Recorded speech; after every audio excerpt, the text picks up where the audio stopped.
د اسلامي امارت د مالیې وزارت وایي د نفت او ګازو دولتي شرکت او اپچین خصوصي شرکت په ګډه د قشقري له نوي څخه د نفتو استخراج پیل کړ. سلام درنو لیدونکو، ستړي مه شئ.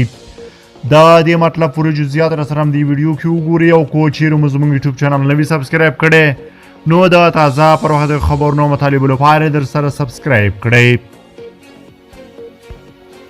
د قانون او پټرولیم وزارت وایي چې د سرپل ولایت د قشقري 21 نمبر څخه پرانیسته. د قانون او پټرولیم وزارت سرپرست شیخ الحدیث شهاب الدین دلاور او مل پلاوي د جمعې په ورځ د 1402 کال د څلورم میاشتې 14 نیټې د سرپل ولایت د قشقري 21 نمبر څخه پرانیسته.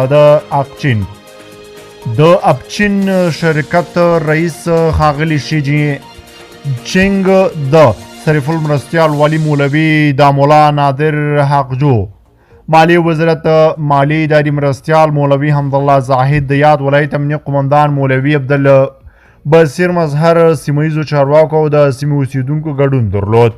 د قانون او پټرولیم وزارت سرپرست د یادې څاه په اړه معلومات وړاندې کړل او وی ویل چې دغه څاه به له 80 څخه تر 100 ټنه نفت پورې ورځنی تولید ولري او د عیسوي کال تر پایه پورې به 15 نورې څاګانې وکیندل شي چې له دې سره به زموږ ورځني تولید 1000 ټنو ته ورسیږي او د دې څاګانو د نفتو له عوایدو څخه به د هیواد په بیارغونه کې ګټه واخیستل شي.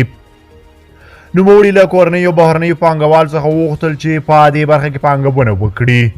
همدارنګه د قانون او پټرولیم وزارت سرپرست د A22 نفتي څاه او له انګوټ او صفري تر کاري سیمې څخه هم لیدنه وکړله.